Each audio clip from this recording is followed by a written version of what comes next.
porque de hecho otro de los principios fundamentales del derecho del trabajo en el país es el de la colaboración entre el capital y la mano de obra. Sí.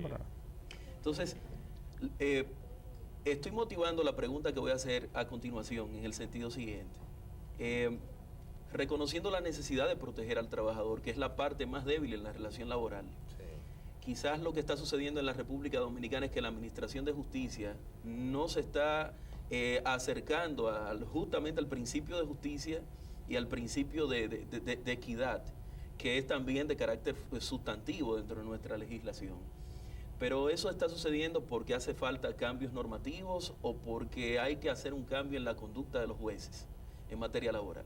Bueno, yo no diría que tanto cambiar la conducta de los jueces. Nosotros cambiamos un código de trabajo de 1951 en el 1992. ¿Qué pasa? Ese código de trabajo no estaba en vigencia, sino que nos dimos un código nuevo totalmente, porque el código estaba ahí, pero los procedimientos laborales se regían por una ley especial.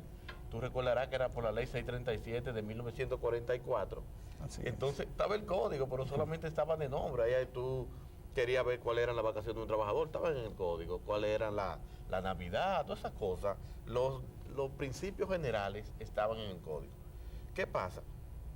Que hay elementos que hay que tomar en cuenta. El procedimiento anteriormente se llevaba ante la Secretaría de Estado de Trabajo y era más administrativo, más conciliatorio, menos jurisdiccional, medio judicial. Porque ahora ¿por qué no se llegan a conciliación los casos, señores?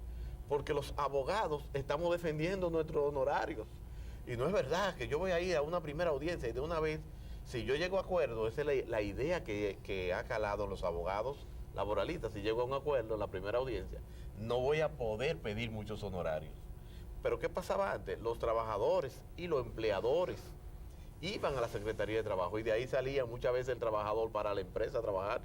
Pues muchachos, es un malentendido que hay, yo te necesito, camina. Ahora los abogados le dicen, lo primero, señores, que hace un abogado es que lo notifique un acto a la empresa diciéndole, cuidado, ya la empresa no puede hablar con el trabajador, porque ya hay un cotaliti. Y yo he visto demandas en daños y perjuicios, señores, en contra de los empleadores, porque el trabajador está muerto de hambre y va allá y el empleador va y le da el dinero. Le pagó sus prestaciones. Pero no observó que ya el abogado le había notificado un acto de procedimiento, una demanda, lo advertía que no podía llegar a acuerdo con ese trabajador. Entonces, en vez de beneficiar a la conciliación, de llegar a acuerdo las partes, con este nuevo código no hay acuerdo, señores. Nadie llega a acuerdo. Tú llegas a acuerdo. ¿Tú sabes cuáles son los acuerdos que se están haciendo en la práctica? Tú y yo, que tenemos muchos años conociendo, ¿no? Yo demando a una empresa que tú representas, y como somos amigos, él y yo, Julio me dice, Ramón, mira, yo voy a tratar de vamos a llegar a un acuerdo. Y el acuerdo no se llega por el empleador y el trabajador, se llega porque los dos abogados, el litigio, son amigos o se deben un favor uno al otro.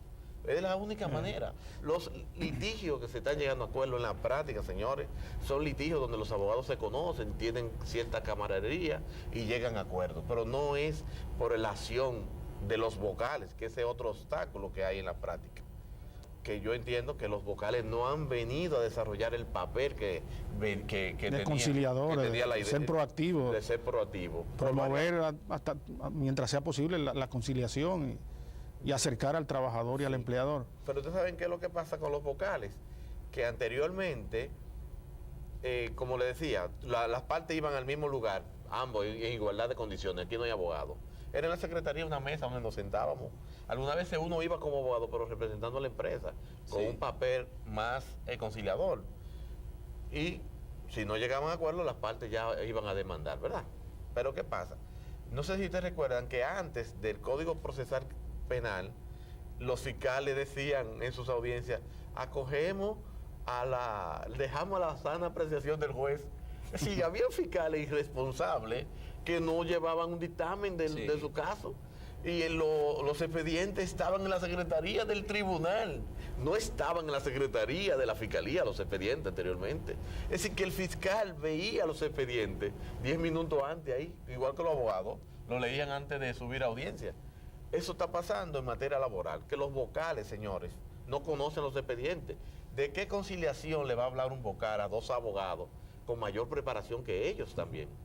¿De qué conciliación le van a hablar si ellos no tienen nada, ningún elemento en sus manos? Porque yo digo, yo leí este expediente y digo, mira, Julio, aquí no hay mucha posibilidad de que tú le ganes a él, porque las pruebas que él tiene son bien fuertes. Llega a un acuerdo con ellos, yo te hago bajar tu sumo. Pero ahora mismo, señores, los vocales no conocen los expedientes. Y esa es una. Y otra, los jueces, en la mayoría de los casos, no dejan que los vocales hagan su trabajo conciliador.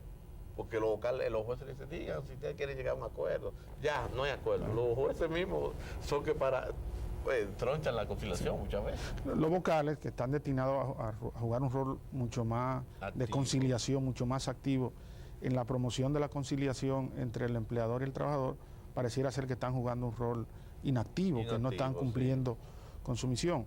Aún así, Ramón, tú dices que el código fue promulgado en el año 1992. Efectivamente, el Código Laboral de la República Dominicana se promulgó en un conjunto de leyes también donde se promulgó el Código Tributario de la República Dominicana. Sí, un mes de diferencia. Un mes de diferencia, y es el proceso de modernización, si se quiere, del sistema tributario, el sistema laboral en nuestro país.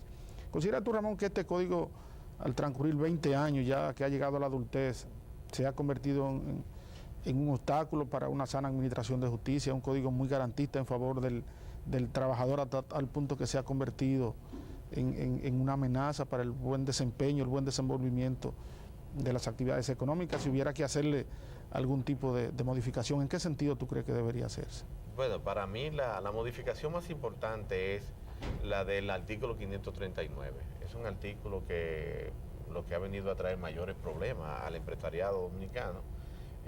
También se debiera de cambiar un poco lo que es las pruebas, de la forma de hacer las pruebas. No dejarle todo a que sea meramente el empleador que tenga que probar todo lo que alega la otra parte. Hay más equilibrio en la carga de la prueba. En cuanto a la prueba. Y yo eliminaría los vocales, pero yo volvería a mi sistema anterior. Que si se quiere hacer en los mismos tribunales la conciliación, pero que no sea en presencia de los abogados. Perdón, para edificar a los amigos televidentes, el artículo 539 es el que tiene que ver con la ejecución de las sentencias en materia laboral. Que para tú apelar tienes que depositar el duplo de las condenaciones. Correcto. Sí. Pero, Ramón, y si se eliminan los fiscales, ¿tú no crees que sería conveniente la eliminación de los vocales? Si ellos se eliminan, ¿no sería conveniente mejor que sean tribunales colegiados en vez de tribunales unipersonales? Yo pienso que pudiera ser en el mismo... miren, señores, se crea una estructura donde hayan personas expertas en materia laboral que pudieran ser los mismos vocales, pero con un poder más activo, pero que no sea a nivel de audiencia, sino que se haga en una fase administrativa. Si no quieren volver a la Secretaría de Trabajo, porque ya eso fue algo superado, vamos a hacerlo en el mismo tribunal, vamos a crear las estructuras, o que los vocales hagan su papel un día que no haya audiencia, que sea un día previo, y vamos a hacer toda la conciliación. La que no se llegaron a conciliar ya pasa a la segunda fase, que ya es en el tribunal. Pero que sean las partes, señores, que vayan a buscar la conciliación. Muchas veces las mismas partes se entienden. El encargado de personal, el supervisor de ese trabajador, entiende cosas que uno que uno como abogado lo que está mirando es honorario, señores. Yo coincido totalmente con nuestro invitado y pienso que los vocales son figuras ya anacrónicas, que en términos reales no han generado ningún resultado positivo a la administración de justicia en materia de derecho laboral.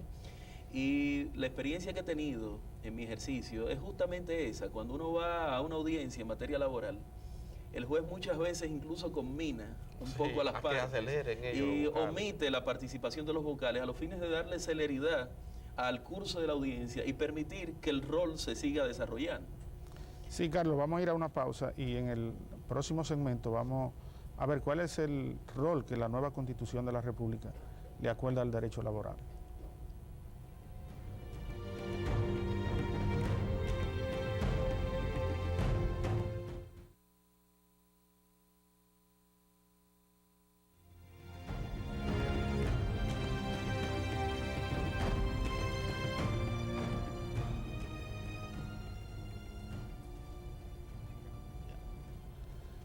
Carlos, la Constitución del 2010 es una constitución garantista en sentido general. Sí. La preservación de los derechos fundamentales del ciudadano, del trabajador, en fin, una constitución netamente garantista. ¿Cuál ha sido el rol que esta constitución le ha acordado al derecho laboral dentro de ese criterio amplio? Bien, entre los derechos fundamentales establecidos en la Constitución justamente está el derecho al trabajo. Y digamos que la Constitución de la República, de una manera muy general, sirve de base a los demás principios que se encuentran recogidos como principios generales del derecho del trabajo en nuestro Código de Trabajo. Tal y como dijimos en la parte introductoria del programa, la Constitución define el trabajo no solamente como un derecho, sino también como un deber del ciudadano, que debe ser ejercido con la asistencia y protección del Estado. Sí. Y de ahí se desagregan una serie de principios fundamentales que están recogidos en el Código, entre ellos la presunción, digamos, legal, una presunción juris tantum que acepta prueba en contrario en favor del trabajador con respecto a sus demandas, a sus pretensiones en materia laboral,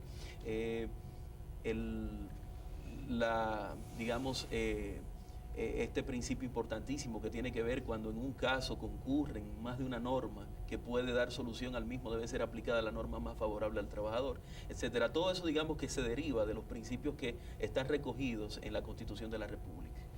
Ramón, tú hablabas en tu intervención anterior de la presencia masiva de trabajadores haitianos en las diferentes áreas de la economía dominicana. Efectivamente, uno cuando se pasea por los pueblos turísticos, cuando se pasea también por las obras en construcción en la ciudad de Santo Domingo, uno nota una fuerte presencia de mano de obra extranjera. Y uno se pregunta, ¿está esa mano de obra regulada debidamente, cumpliendo con todos los procedimientos que acuerda el Código Laboral? Porque, por ejemplo, ya los dominicanos yo no creo que sean mayoritarios en los trabajos que se efectúan en los hoteles de la zona este del país. Y eso ha desplazado la mano de obra extranjera. El personal técnico a veces de más alto nivel lo traen de sus respectivos países.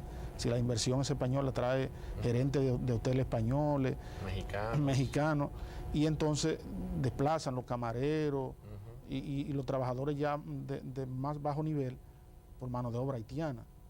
¿Cuál es la situación del mercado laboral en ese sentido, Ramón Martínez? Mira, la situación de esos trabajadores extranjeros, fíjense que hace unos meses que se intentó editar un reglamento que tiene que ver con migración, y de una vez salen diciendo que nuestro país es un país explotador, esclavista, y que no le da ningún tipo de derecho. El problema que tienen las autoridades, no solo las autoridades de trabajo, sino las autoridades migratorias con ese tipo de personal, es que en la mayoría de los casos no tienen documentación. Y ya tienen un problema con la ley de seguridad social. Porque en la práctica, la ley de seguridad social está prevé que para tú poder registrar a un trabajador tienes que tener un documento de identidad. Un documento oficial. Entonces, nosotros nos encontramos con haitianos que han creado como una especie de asociación y allí le dan unos carnés. Sí. Y con eso van y demandan y eso, pero no. ¿Qué le pasa a los empleadores? Que se encuentran ante una imposibilidad de que no pueden registrar a ese personal en la seguridad social, y ahí aprovechan los abogados y hacen demanda en dimisión por no tenerlos registrados en la seguridad social. Pero es algo que si quiere se escapa al control de los mismos empleadores, porque yo no lo puedo registrar. Entonces, anteriormente con la ley con el seguro social se establecía, tú mandabas un listado, y aunque no tuvieran ningún tipo de identidad, sino fulano y tal, fulano, entonces como que te lo registraban por bloque, y cualquier accidente era mejor, porque cualquier accidente que ocurría, el seguro les respondía, pero actualmente eso está de capa caída realmente. Sí, efectivamente, el director general de Migración, el licenciado ha hecho un trabajo tremendo, ha hecho un excelente trabajo, y procuraba regularizar la masiva presencia de mano de obra ilegal sin documentación en la República Dominicana, y llevó a cabo varias iniciativas con Copardón. Y que de provecho para los mismos trabajadores. Para lo mismo, y para la sociedad en sentido general. Sí, de provecho. Un poco eso salió de la agenda pública, del debate público, y uno se pregunta si los empleadores y los patronos han hecho algún progreso permitiendo y procurando que los que ellos vayan a emplear estén debidamente